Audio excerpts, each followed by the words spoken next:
This is the Sky is Blue podcast.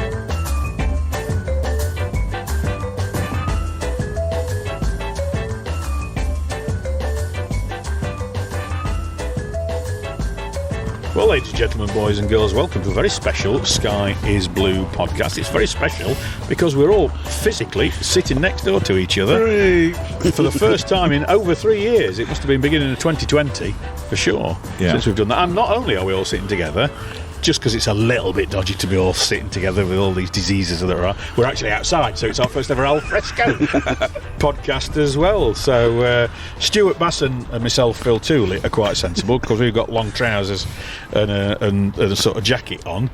But Paul Fisher and Darryl Carpenter have got the shorts on and are already beginning to regret it. I am. Some more than others. So, right, we've got two or three things to talk about, and we've got a little match at Wembley, we've got about retain list, and I suppose the third thing, hopes and aspirations for the future. But let's, we'll go for the present first.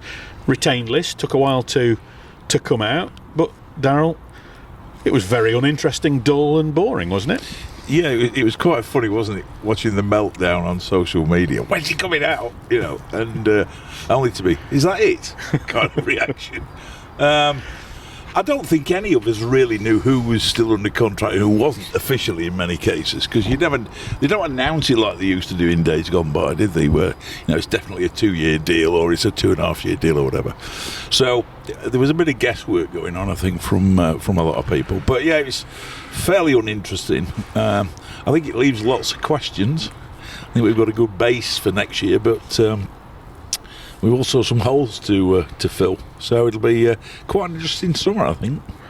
And Paul, of course, the thing I think that probably will have surprised, picking up what Daz said about the length of contracts, was the likes of Rowan, Gayassi and Whelan and co, who've not been part of what's happened this season, but are still part of Chesterfield FC as we speak. Yeah, it just shows what the length of contract was given out in the first place, whether it was required at the time or a desperate time to put them into the squad. Obviously, Whelan's been paid up and come back again, and and been out on loan twice. And I think he gets a feeling that he does not want it around the club, doesn't he? I think. But Danny Rowe's obviously been unfortunate. You don't buy a player or get a player on a 2.5-year, 3-year deal, and he can't sort of play in the team. And of course, he's been one of the best players in the National League ever, hasn't he? Yes, indeed, he's just perfect for this level, isn't he, as well? So, what the situation will be with him going forward, we don't know. So, I presume they're going to try and take him out on loan. So, we'll see. He's obviously not in Cookie's plans, I don't think so, but we'll see. And as well as those guys who've been out on loan, of course, Lawrence Maguire probably still officially on the transfer list. I don't think he's ever been taken off in the Sam Hurd style, and of course Kwasi Asante's not played a great deal of late.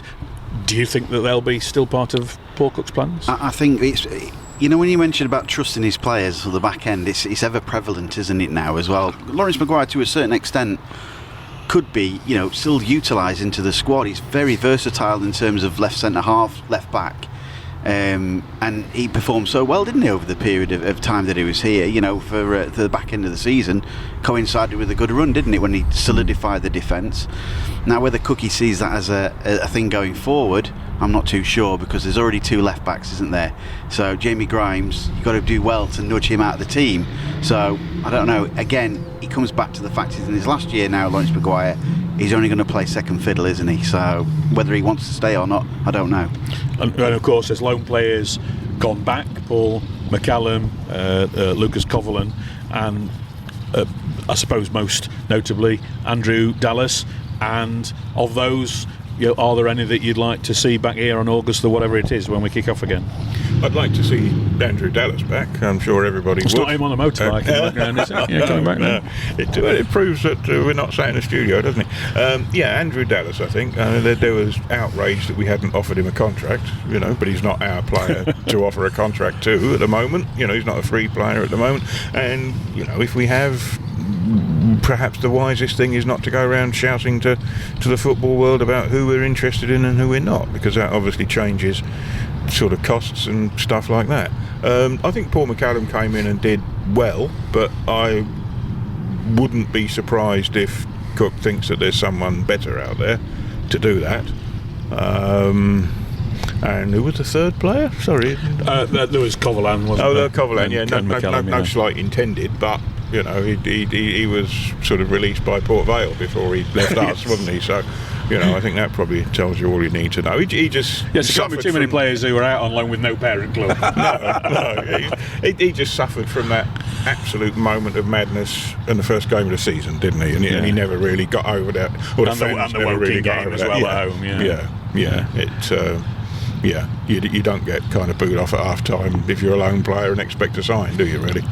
But one thing Paul Cook's been saying, Daz, for ever since he came back, is over the last few years, 35, 40 players a season, no nucleus to carry on is not the way to go, and it's always a signal that you've had lots of managers as well.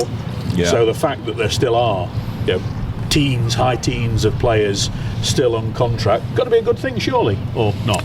Yeah, I think you always need a mix of continuity and fresh blood. It's quite interesting to me when you look at the list. I mean, goalkeepers obviously crying out. I'd like to think young Chadwick will sign and become number 2. Somebody said you need a body in the nets when they're doing shooting practice, but I thought that was a bit harsh. From what I've seen of the lad, he looks more than competent. So we need a number 1. Somebody who I think will play into the modern narrative of a goalkeeper who's good with the ball at his feet as well as with his hands. I think we did a decent job actually with Ross in converting him to the old sweeper keeper, and he got a lot better at that as the year went on. And he also covers up one or two of the divisions we have in terms of lack of pace at the back by playing that system. King and Shackelford, you sorted at right back. There are rumours going around that King might be off, but if he is, I'm sure he'll go and find another right back. Tendai springs to mind. But, and if there is, you'd assume that somebody like King would go to the EFL. You wouldn't want him to go to another National League club if there's an interest there, and I suspect there isn't another National League club would be able to offer to pay the fee that. With the possible exception of Oldham. Yeah. But I would think Jeff's persona is that he likes it here, he enjoys it. He's had a decent season in the main, hasn't he? Another one. And well, if he's not sought after, having been voted the divisional right back, there's something wrong with other clubs, aren't there? So you would think somebody from League 2 may well come sniffing round.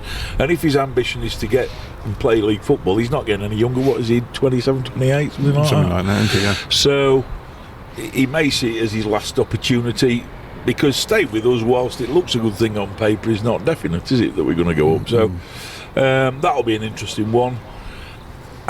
The Maguire one's interesting in the fact that I think he is still officially on the transfer list. Well, he certainly was never announced. He came off it. No. And there was talk, wasn't there, in the winter window, if you like, although we don't have one in this league, that there've been rumours of him going to various teams in the EFL, and I think there were some loans that perhaps had been intimated, and he decided he wanted to stay and fight for his place, which is fair enough. He's still under contract, but I still think it leaves us with some wriggle room, and we do need new blood in certain areas. Goalkeeper for certain, and up front, obviously, because I cannot see a front four of Asante, Quigley, Rowe and Gayassi getting his promotion. No, I think a strike for you. I assume, and I don't know this, it's because I was away and didn't see the team. I assume Luke Chadwick played in the under-23 final that you were at West Brom the other week? Yeah, he did. Yeah, and he didn't really have much to do, to be honest. So, but Yeah, I think him being offered a 1-year contract, as Daz says, I think he's going to be the number 2 person, and they're going to load up money-wise with your number 1. I think they're going to throw the 2 key areas are in goal and in attack. Yeah. So there's where your money's going to go. So rest of it is pretty much okay, in my opinion. But yeah, Chadwick, I think, will be an able deputy, and he'll get regular games still, because he's only 19 still, and he looks bigger at 19, doesn't he? So he'll get regular games in under 21s, under 23s, which is the de facto reserve team anyway. So he'll hopefully he signs it anyway. So we'll see what money he wants. And Paul, offer of a new contract to Mike Jones, revelation this season. Has he got another season in him at that level? I think he's got perhaps he'll not play all the games. No, I think he can get 30 games out of him, but he looks pretty fit though, doesn't he? I mean, the last 120 minutes at Wembley as well, being that age, I mean, superb stuff. I mean, they were all dead on the feet anyway in that particular game, but Mike Jones in particular, I mean, what a workhorse he's been over the course of the season. Didn't get in the side straight away either, did he? So no. Well, George Cooper was the one that was looking most likely to be coming in at the beginning of the season. Yeah. So I think, I think it's paramount to get it. I mean, Richie Humphries, when he came in at 36 years old, didn't he, as well, and lasted for 3 years. So I mean, what uber fit person he was.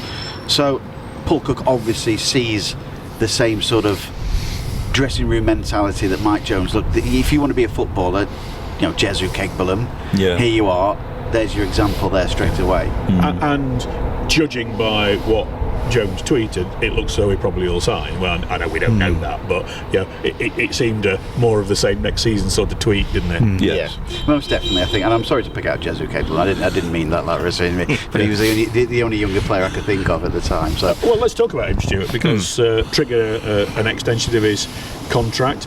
Whilst he didn't make too many starts, he was involved in high 30s of the games for a young, every league game, wasn't he? And there was just that little bit in the middle of the season where he was overlooked, and a couple of games right at the end of the season where he was overlooked when a keeper was on the bench, really. Yes. But he'll be looking back to his first season as a full-time professional, I would think, with immense pride, and quite rightly so. He certainly can look back with some satisfaction on it, can't he? To come from he had a season at Matlock, did he? And to come, virtually from nowhere before that, to forge a reputation and just get spotted and picked up in a pre-season friendly, and then to go, because if you sign him and everybody thinks, oh, he's one for the future, isn't he? But no, he's on the bench, every game, and he came on for about 35 matches or something. He was involved in. Many players who had many more sub appearances in a single season. No, absolutely.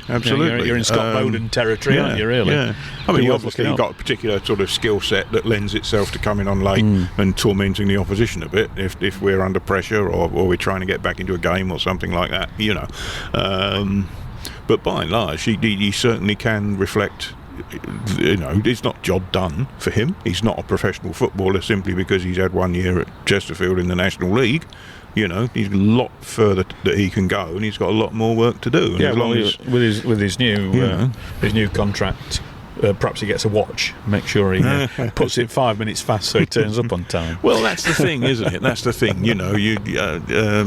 You've always got to be mindful of creating the right impression as a young player, especially when you have a manager like Mr. Cook that would notice that kind of thing. And the point that Paul made about having Jones around is perfect for players like that, and it leads naturally on to Bailey Hobson. Indeed. This year's Jesu Chegbalum, isn't he? Already, we've seen the goals on YouTube, and yes, he scored a lot of goals, but to me they all seem to be streaky, bobbly shots past a useless keeper. But they'll do. I'll have 10 of those next season if you please. It's a signing that nobody who's been doing all the look, Sam Clucas is available and all this kind of thing. Nobody picked out Bailey Hobson, as far as I'm aware. So obviously the club has done a bit of scouting by the look of it. And to be fair, if it was seen on Tesco's nobody would know what he looked like. Absolutely, no. The club's done its homework and it's gone out and invested its trust and its money, obviously, in him, and we'll see where it goes. But it's the sort of signing that kind of quietly excites me, you know, because it shows that there is a developmental eye to what the football club is doing, as well as for the here and now. Now, I don't expect that Mr. Hobson's going to sort of sit on the bench or sit in the stand and watch all the games or something like that. He's going to be involved, of course he is, but he's another player who won't be the finished object when he starts playing for us. We will have to develop him, you know, and that's a test for us under the circumstances that we have to work, as well as it is for the player, you know. But it's interesting signing. And from a Paul Cook perspective, Daz, you know, how many times previous spell was young and hungry? So that ticks both of those, because I think it's the most enthusiastic interview that I've seen a new player make. I don't think he told us much, but my word, he was glad to be there, wasn't he? You could see he was absolutely full of himself. And that young and hungry, and with all the speculation about who might Cookie be going on about. And, we've heard all the Will Griggs and the Tendai Deriquas and everybody about, but there haven't been many of the young and hungry potential people mentioned, have there? I suppose Andrew Dallas is still technically young and hungry, because he's played a little bit in the AFL, lost out, desperate to go back, and nobody could blame him if he's got offers from there taking them. But it depends where they're from. Could you say that Crawley or Sutton United or Forest Green Rovers was a better bet than Chesterfield? That's our individual opinion, isn't it, rather than that of a professional footballer.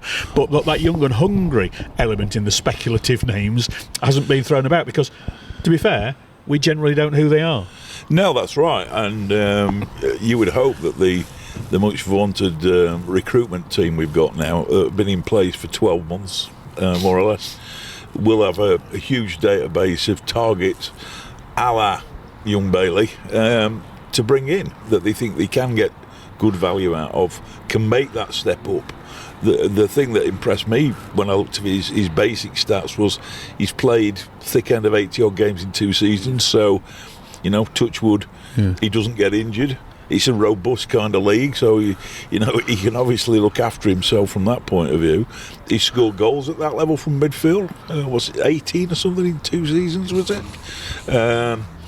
Even putting aside Stu's slur about the quality of his strikes, he was having a strike. And the number of times last season we were shouting to the midfielders, shoot, for God's sake. Well, John Bostock bobbled one around that seemed to do quite well for his team recently, didn't he? So, it's interesting signing.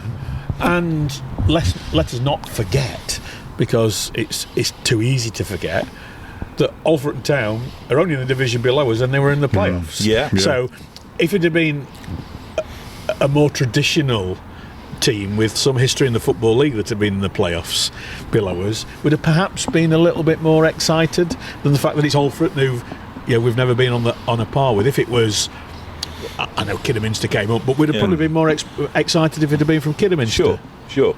Yeah, and this thing about throwing around the names of the usual suspects, or particularly people who have played for us before, it's just a summer game that goes on every year. And he's played for the manager before as well, because everybody does that, don't they? And there might be mileage in a Will Grigg or a Sam Clucas or a Tendai or whoever. There may well be, but it's if you look particularly at Tendai, you're asking him to drop from League One to non-league. That's quite a big drop at 31. You'd think he'd still got more than Mullin did. Yes.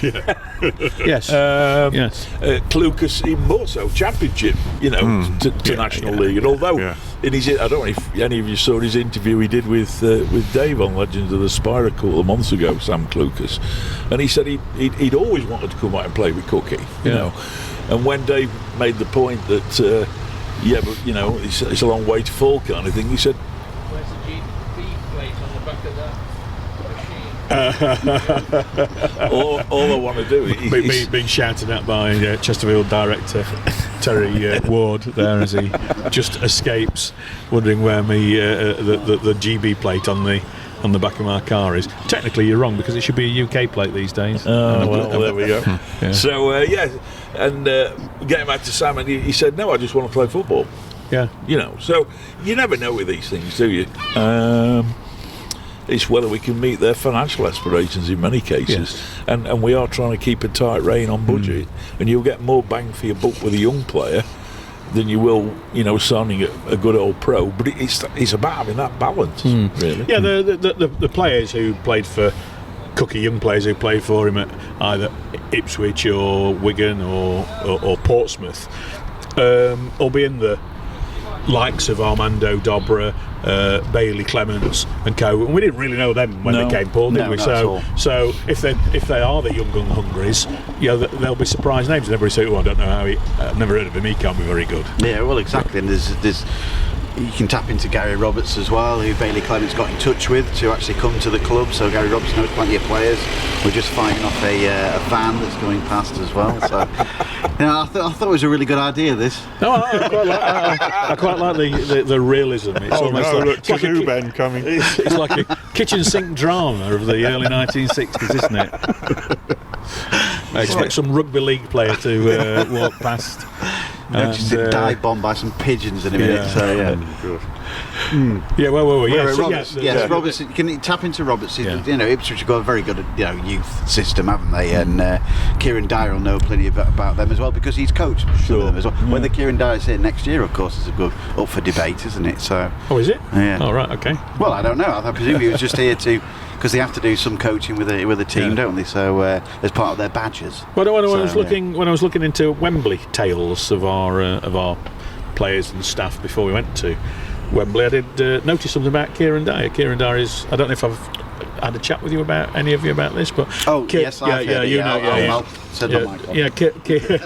Kieran Dyer is one of only 3 people in the world to have done something associated with Wembley. We'll not have a lot of silence in here.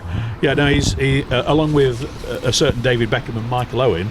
He's one of the only 3 players that played in the last game at Old Wembley and the first game at New Wembley for England against Germany and also England against Brazil. So it's not bad company to be in, is it? No. Not really.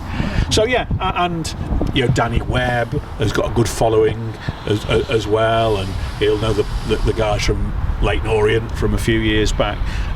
And as you said, Daz, the scouting network has been around for 12 months plus or whatever now, and that's one of the great exciting things, Stuart, isn't it? Players who we don't know much about and like Armando Dobra, we know all about him now.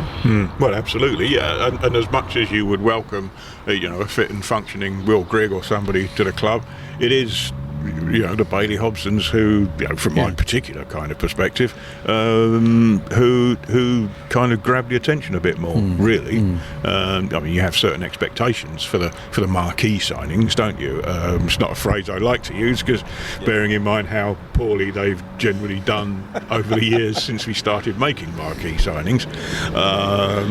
But yeah, the worry, I suppose, is if we've got a proper kind of scouting setup and outlook going, and we are finding these young and hungry players, you can't see us going out and signing half a dozen of them or something like that, can you? You're only ever going to sign 1 or 2 perhaps, because how do you integrate them into a National League setup where there isn't a formal reserve side, there isn't a formal youth team, although there is an academy, but I don't suppose anybody that we sign on a professional contract could play for the under-23s. I don't know, perhaps somebody can let us know that somehow. We don't want any more Sylvan Evanks Blanks or Chris O'Gordy, do we? No, or Jason Lee and people, all those people. Jason Lee is soon became known as.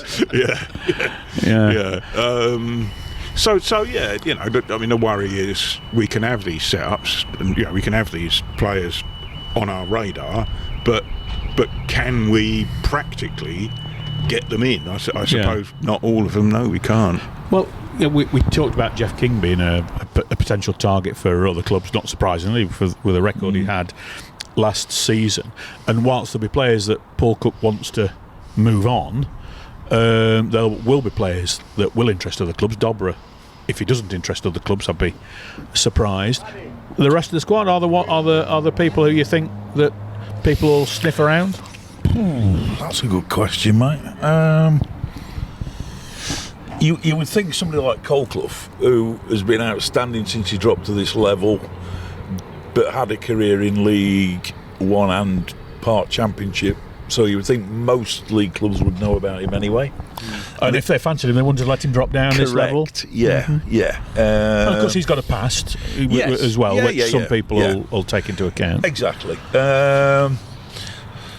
In terms of other saleable assets, I think we're a bit thin, in all honesty. Mandeville?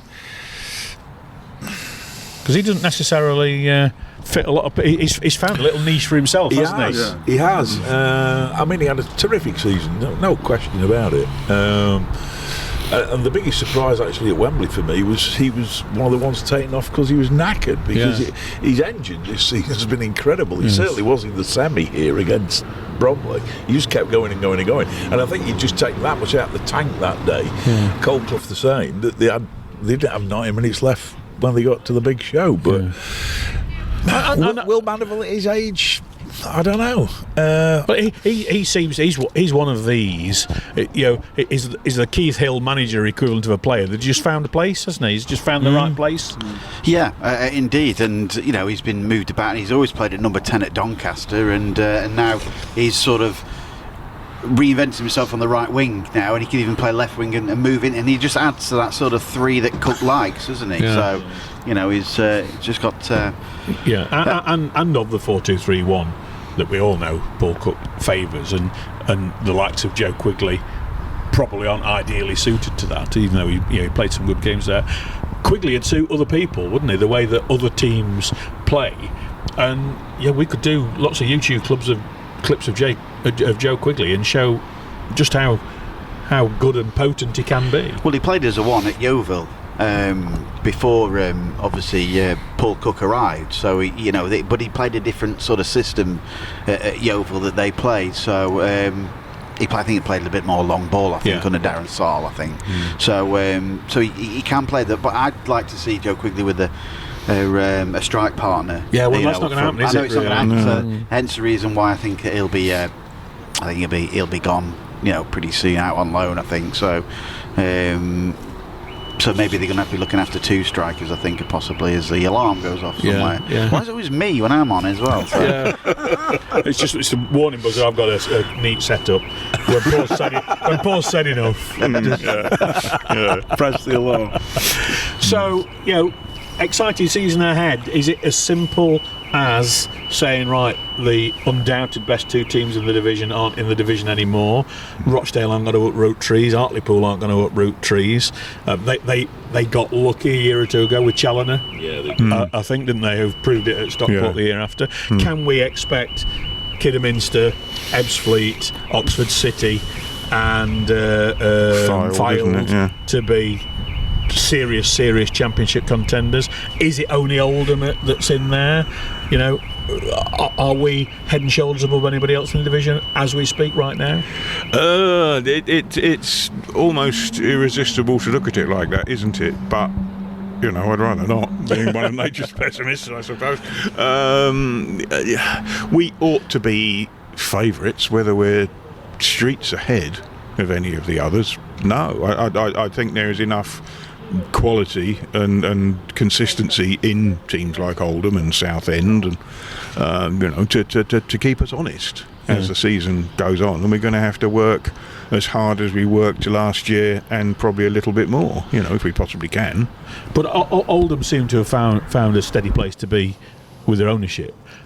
Southend still seem to be in that continually lurch from crisis to crisis mode, and then you see the vagaries of the National League does, in that the best defence in the division, one of the integral parts of it, Will Evans drops down a division to Scunthorpe. There's moves from other teams to come that we won't even envisage. Who saw that one coming? Oh no, I mean this it's a strange place, isn't it?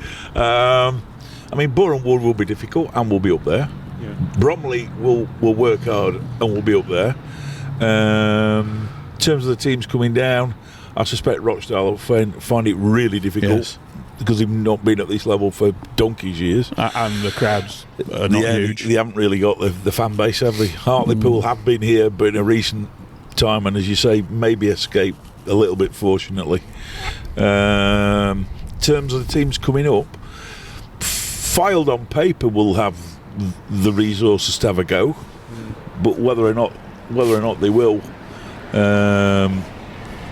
is difficult because he's already had his fingers burnt a couple of times there, Chairman, hasn't he?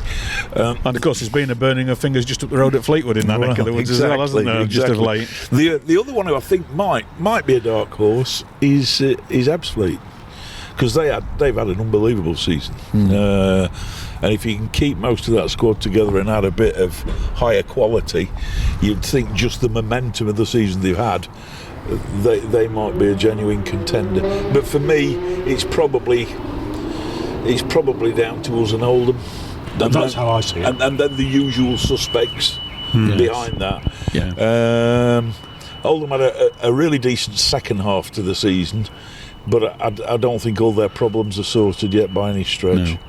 Woking, Paul, do you think they're one of the usual suspects, I suspect, aren't they? He's kept a nucleus of a good side, hasn't he? And there's a couple of players that were on the books have re-signed with them as well over the course of the summer. So they'll be there or thereabouts. I think you can always sort of target Bromley, Borehamwood, and Woking to be sort of around kind of about M25 sides. Yeah, exactly. Yeah, so they'll be there. Barnet are up and coming side. Whether they can keep hold of their players is the key issue there with them. They're the ones who, out the lot, haven't got as much money as the rest. So. But they've got a knack of attracting good players, haven't they? So I think they're definitely playoff contenders, Barnet, for sure. Yeah. So, but. I said last year I thought that Chesterfield would win the league, and they didn't. I'm going to go again with Chesterfield winning the league for next season. This time without Wrexham and Notts County to fend off. Well,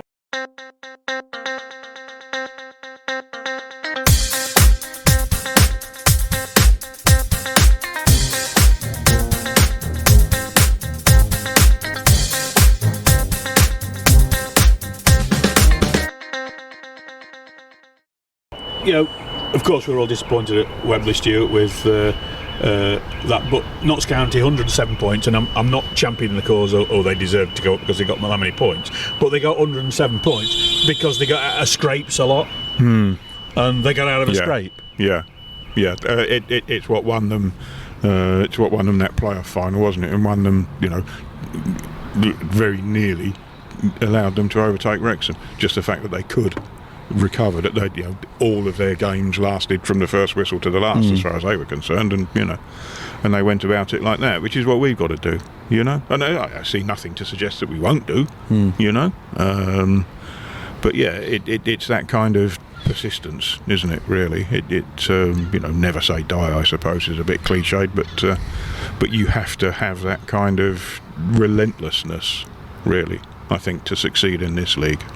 And you were sitting just a row or two in front of me at Wembley, Paul. I don't know if you saw on the 88th minute free kick when everybody was back post. Danny Webb on the touchline was absolutely waving him towards the near post, as the man who does the attacking and defensive. You could see he could see what we could see. There's a big gap there, and he was absolutely using all of his body to wave people towards the near stick, and whether in the melee of the noise it wasn't heard or what, I don't know, but it wasn't a great free kick from Bostock, was it? And sadly, that's what Ross Fitzsimon's time at Chesterfield, which was much better than that, will be remembered for. Yeah, sadly so. I mean, Bostock obviously had spotted that's the particular area, but he didn't connect it to it right, but he put it in the right area, and that's what he did. And unfortunately, Ross Fitzsimon's there just got behind it, didn't he? Across, chucked it over the line. And you're absolutely right. And I've spoken about this before as well. I hate to think that Ross Fitzsimon's remembered on that particular moment, because he pulled off some really good saves, not only in that game as well as in previous matches. And it'd be sad to see Ross Fitzsimon's going out on that particular moment that we've got about him. So good luck to him at Scunthorpe. He's got a 2-year deal. Yeah. So and he'll be playing his number one. He'll be number one, won't he? So no question. And then I know I've seen you said when the second Notts County goal went in, the spawny one that was, it was just like, well, it ain't going to be our day if they score like that. Absolutely. And I don't hold Fitzsimon's culpable with that at all. He punched it, and then if what's his name, the Portuguese fella, if Rodriguez had hit that right, it would have been dead simple. Well, not only that, it would have hit one of about 15 volleys. yeah. It was the fact he completely fluffed the volley into the ground that gave it topspin, and it rose majestically, didn't it, with topspin, and then dipped like an old-fashioned, I'll show my age, beyond bog topspin lob under the bar. I mean, it was you just couldn't make it up. They were going to go up that day. Yes. They didn't deserve to on the day, but they did deserve to over the season. Yeah. And talking of saves, I mean, the penalty save from King was just bonkers, wasn't it? Their Mental, actual wasn't it? penalties and their goalkeeper, obviously, that's the moment that gave Notts County the belief that they could go. You know, the goal from Rodriguez, obviously, then they bombarded the Chesterfield defence without really creating too many chances, but you just felt Notts County had the edge over Chesterfield just over the course of that game. But their penalties were really clinical, and they were far better than Chesterfield's, even though King and Oldacre didn't do too much wrong. They hit them on target, and they made the keeper make a really good save. And an unbelievably good save for the King one. I think there was nothing wrong with our penalties at all. For those 2 points that you just say agree. there. I agree. There's nothing for Oldacre or King to. No. This wasn't a sort of a Panenka dink gone wrong or anything like that. Or even dare we say a John Buster? But you know, but a terrific performance from Chesterfield. Of the 3 games against Notts County, they've been in the lead for 46% of the time. We were as good as Notts County. We weren't just as clinical as Notts County. I'm not talking about just on that day. I'm talking about over the season. Yeah, absolutely. You want to match the side, you know, to go toe for toe for them, you know, and I think that's what we did do against Wrexham as well. You know, barring a half against Wrexham where they were dominating, and the second half where Chesterfield had to go at them because they were 2-0 down. Yeah, well, Chesterfield were the only team that beat Wrexham on aggregate. Exactly. The entire division. Yeah. So and we never looked like losing that home game. So I think Chesterfield aren't far away to Sheffield from United 1-3 in the England Did they? FA Cup. Yeah, Chesterfield aren't far away from that's the number one position. Siri just coming into action there. Telling us about Sheffield United. Yeah. Thank you, Siri. Bog off. This technology. It's all going wrong. It's marvellous, isn't it? It really is. What's your abiding memory from Wembley, Daz? The crowd. I thought our support was stunning on the day. We were down on numbers for a whole host of reasons. You know, cost of living crisis, short notice. Been there twice before as well. Yeah, all that stuff. They'd not been there. It's a bigger place. They were always going to sell out more than we did. But when I sat back, when I plucked up the courage to sit and watch the game again in its entirety, all you could hear was our supporters, and not just every so often. From minute 1 to the last minute of extra time, all you could hear was we were unbelievable. And I had a couple of friends go with me that hadn't been to the game in years, and they just said, "Is it like that every match?" And I said, "No."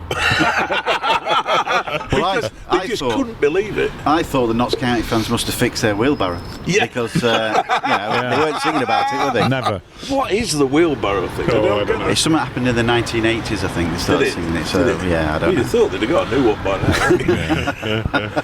Now the crowd for me were just out of this world, and stayed with the team.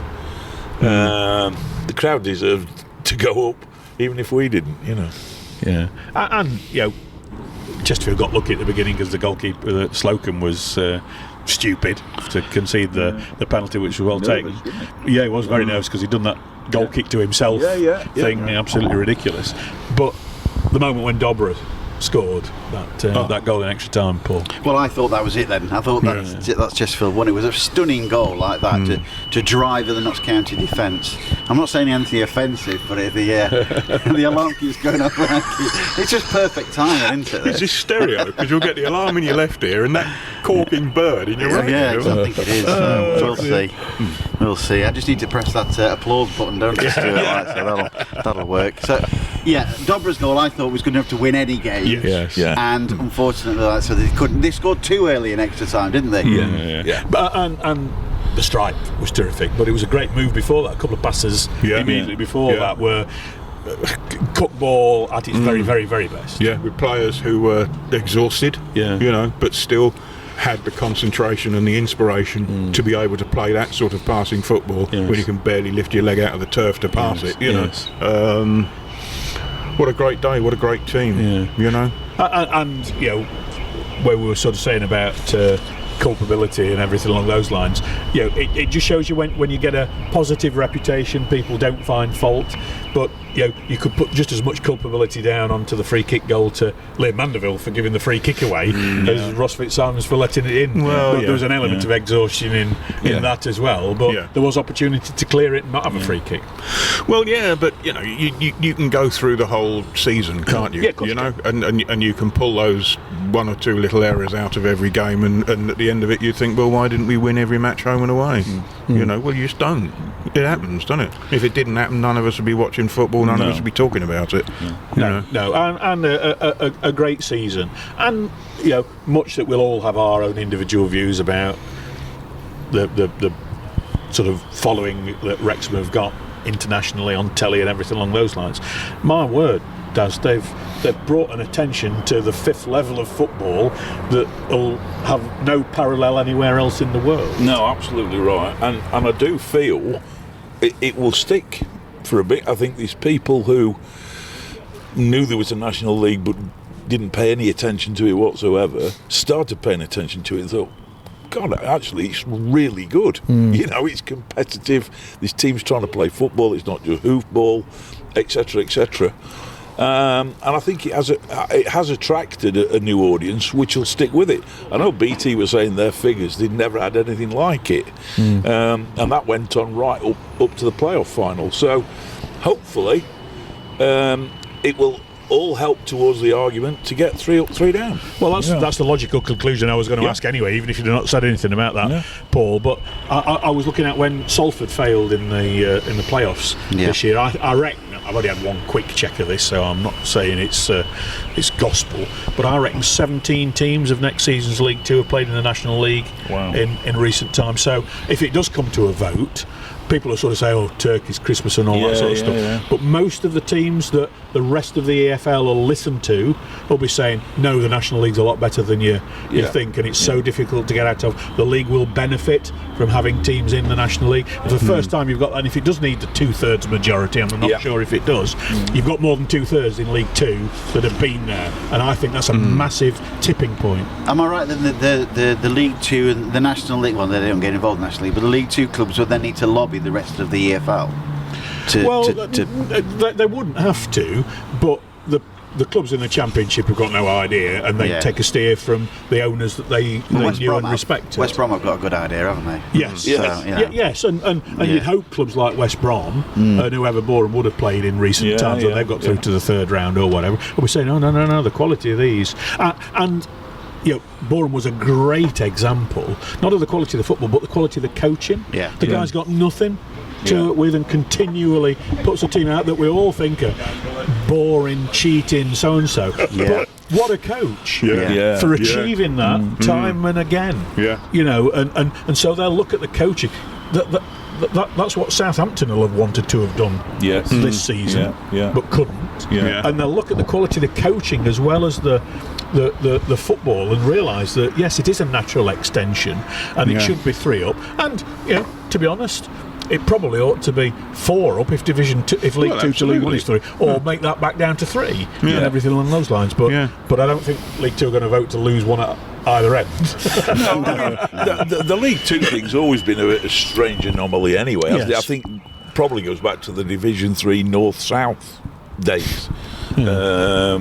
There's only one, but there's only one went up in Division 3 North and South, right until the 4th Division was found in 1958. And I think part of the argument at the time was what I was reading that said, well, we'll give you an extra place by having 4 up for the teams that drop into the 4th tier rather than being the 3rd tier. So that was almost like a sweetener. But once you've done it for a few years, why you continue to do it is a bit of a mystery. Although it's a bit like turning around the Titanic, isn't it, or an oil tank of the AFL. So, well, the thing is, it's also a two-pronged thing. Whilst the National League would have no problem voting for it, you've got to get the National League and the EFL as as one. They'll Yeah. have separate AGMs and everything. Yeah. Whether it's as simple as trying to get something on the agenda this summertime for the June AGM, I don't know. They might have already got their business sorted out, but I would say by this time next year I'd be very surprised if they've not voted for There's 3 I see absolutely no reason why Notts County or Wrexham representatives at the Football League AGM, which they'll be at, shouldn't stick their hand up and say, I'd like to propose that we have 3 up, 3 down between us and the National League. Yeah. That's right. And you know, in 2001, when I was on the board at Chesterfield, I went to the League AGM, and there was a presentation by, I think, was it John Moores, who used to be the chief executive of the conference, as it was in those days, who outlined the case for 2 up at that time. So it's 22 years ago. Outlined the case for 2 up, and it was a compelling case, as of course we now understand why and everything along those lines. But the league made a basic error. Because I think everybody was impressed and would have voted for it, but Barry Hearn, the Orient chairman, who I happened to be sitting next to at the time, said, "Great presentation, agree with everything you've said, but why haven't the EFL given League 2 clubs a chance to give their view? Because it's a two-sided view here. We've heard one, but you've not given." And everybody thought, that's not very. So it was just not a clever piece of business by the Football League by not giving the opportunity for League 2 clubs to have their say at the same debate. And so that it got tabled for a year or two. So you've got to have everybody working in harmony. Teams don't want to vote to increase the number of teams going down, of course, but if they can be made to see that they're also voting to increase their chances of coming back up if they do go down. Well, that's the other thing, isn't it? Well, that's 2/3 of the team in League 2 have been there. So you'd hope that Lincoln City and Doncaster Rovers and Exeter City and Mansfield Town and Crawley Town and Sutton United and Forest Green Rovers and Morecambe, we can just go through the list without even thinking about it, that they should be saying it's needed, it's really, really seriously needed now. And I think a lot will come down to the regulator. If the government white paper gets made into statute, it is in the white paper that there should be this equalisation of places going down through the pyramid. And from the EFL, it was only Bradford City got higher crowds than Wrexham. Wrexham probably would have got the same if they'd have had the capacity. Wrexham would have been second in League 2 crowds. We would have been fifth, I think. Notts County fourth or whatever. Or was fifth or sixth. And Oldham would have been in there, and everybody else. You know, so there's clubs that ought to be adorning the league, and it's not a question we've got a good ground, we should be further up the league pyramid than ever. But it's the ones that have got the wherewithal to make the EFL a better place. And there are teams, and there's Wrexham and Notts County will both go up next year, I think. They'll definitely improve League 2, won't they? By a certain and if Stockport go up on the in the playoffs on Sunday, you know that's another idea for it. Sutton were in the playoffs, weren't they, this year? And Salford were in there. Oh yeah, I wonder if Salford v Wrexham will be on telly. I think Sutton have held their own though. Yes, they have. And they won the JPT Pizza Cup or whatever, didn't they? Got to the final, they lost to Rotherham. But they certainly have anyway. So so very impressed with them as well. You know, so good for them. But definitely going to be Wrexham, Salford. I'm telling you. And Darryl mentioned the supporters being the abiding memory at Wembley. We've talked about Dobra's goal. They're probably the top 2 moments. But anything else sort of tucked away in your mind, Paul, Stu?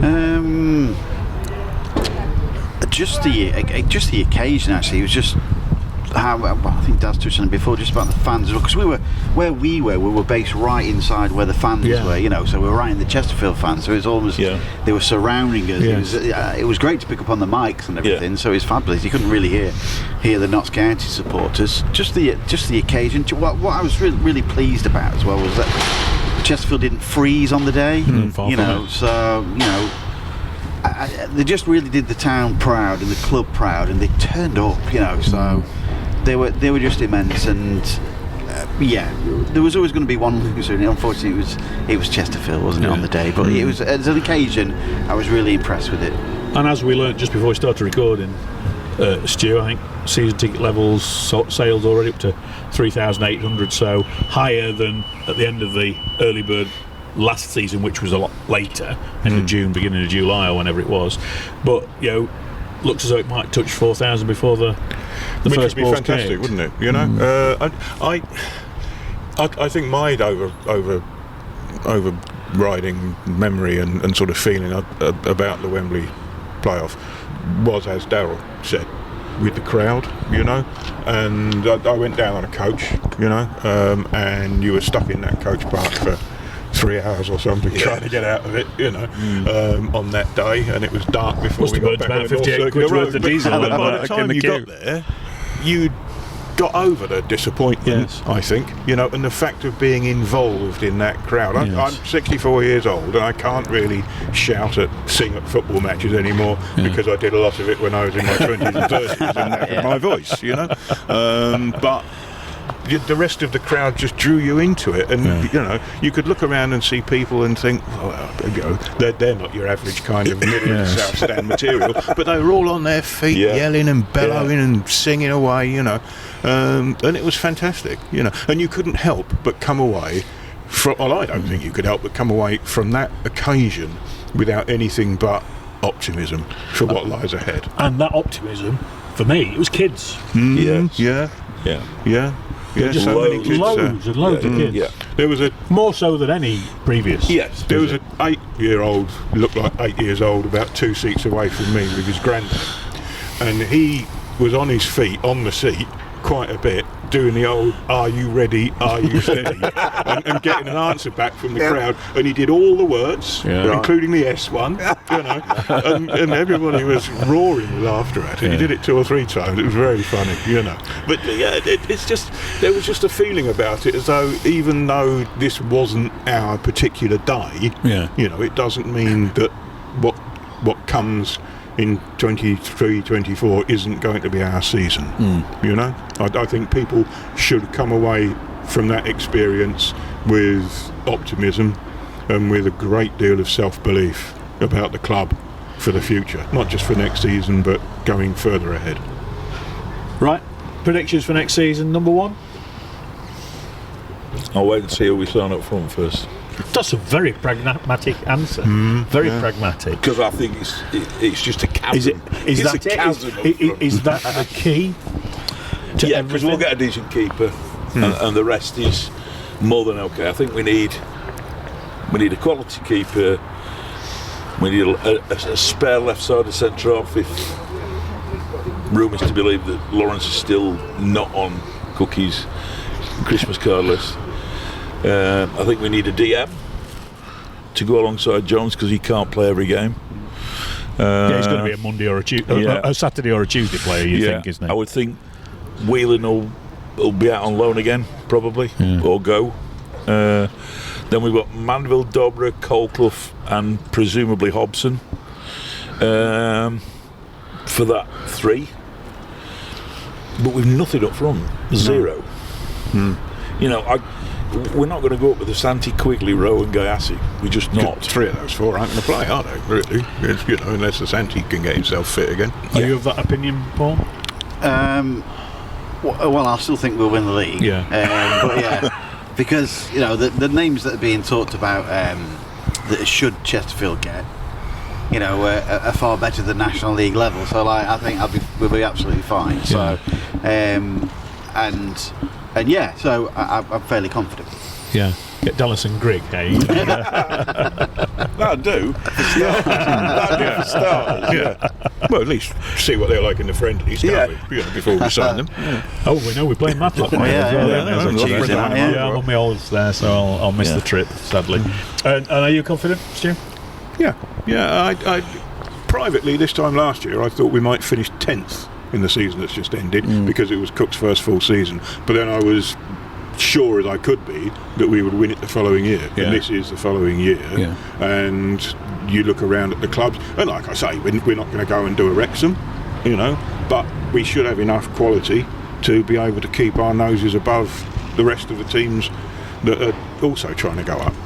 Well, 3 goes ago, it was eliminators. Two Yeah. days ago it was losing semi-finalists. This time losing finalists. So we just need to carry on that improvement. And that'll either be playoff winners or champions, won't it? So I prefer the latter. yes, we don't want to go through the playoffs again, do Half we? of the teams that have lost in a Wembley playoff final have gone back the following year and won it. Yeah. More or less. Yeah, Half yeah, of them, yeah. So, even if we don't win it, we don't want to go through I that knew you again, made do me we? feel better, Stu. Well, we don't want to go through that again. Champions, it needs to be. I could go through that again if we win. Yeah. You know, if we lose again, it's going to be monstrously more disappointing than a few weeks What a ago. showcase! Losing it a was home for the playoff last against year. Oxford City would be quite bad, Oh dear. wouldn't it? Yeah. I'd give up predictions if I were that was the case. And of the teams that you see all struggle, you look at the teams that come up, obviously, but you'd think Fylde, Ebbsfleet and probably Kidderminster have got enough. It's out of the coming up. I think I could only see Oxford City struggling. I don't know. I think they quite. Oh, they got a few quid, do you reckon? I think so. I've not really read much I about them. I watched their semi against St Albans, and it was men against boys. It was decent, Congratulations so. to Halifax, by the way, for winning the FA trophy as well. And James Montgomery definitely was not culpable for that goal, despite what the commentators were saying. It was just a bad back pass. He got there as quick as he could, and the striker just did well. Stood there and it bounced off him. And the Vars was won by Ascot. Yeah, I think, wasn't it? 28,000 crowd for the double header. So that's pretty. Newport Pagnell Town, is it United or whatever they were Newport called? Pagnell, they were the runners up, weren't they, on that? So, but I thought 28,000 was a good show for that. That was no question about it. Suspect it cost a few quid less than our match, mind you. But so you've got a fair few people just going because it was relatively cheap. But I'm really looking forward to the next season. 4,000 season ticket holders all by the shouting is a great starting. Bit better than that lot down the road, isn't it? And as somebody pointed out, we've got season ticket holders on all four sides of the ground now, and that's more sides than some clubs have got. Is it ones that missed out on the playoffs by one goal? Maybe, maybe along those lines. Allegedly. And so that's set fair, no question about it. Can't wait for the fixtures to come out, but as you said, Daz, it's about who's going to lead the line. We're all waiting with better breath for Cookie to come back off his holidays next week, and then for Bron to start putting out his lovely teasers of what he's going to do with various players. Didn't get into Hobson's Choice doing some sort of old play or anything like that, did he? So, we're all looking forward to next season. I'm sure we'll join you before we start. Paul? You got a reminder about you've got a supporters forum, haven't you? Coming up. Supporters forum is on the 1st of June, Thursday, in Chester's Den. At 7 o'clock. Thank you very much for that. So been encouraging the first couple that have taken place, and I think it'll be a nice little conduit in for the club who seem to be listening. So we'll see. And of course, when you've got a summer to have a go at one or two of the bits and bobs to go out, it's always better. So looking forward to that. Looking forward to the pre-season coming out, and for going again. We'd all wish our first match would be at home against Crawley Town or somebody, but I'll settle for it being at home against Oxford City. So thanks for listening, and we'll be back before the new season. So from me, Phil Tooley, Stuart Bass and Paul Fisher and Darryl Carpenter, enjoy your summer, enjoy your holidays, and we'll be back for football before you know it.